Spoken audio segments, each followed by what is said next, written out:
morning, Rose. Did you sleep well? Good morning. Yes, surprisingly well.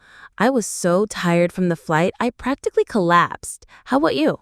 I slept like a log, though I woke up once, I think around 3 a.m., and I could hear people laughing outside.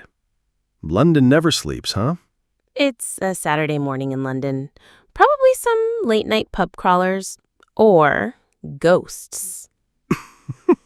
If it was a ghost, it was a friendly one. Didn't bother me. Anyway, what's the plan today, Madam Art Historian? Hmm. I don't want to go straight to the museums today. Too much thinking. I kind of feel like wandering. Maybe a market? A market? Like Borough Market? I wouldn't say no to a warm croissant and a cold lemonade. Tempting.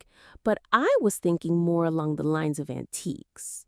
Old books, vintage jewelry, paintings that need a little love.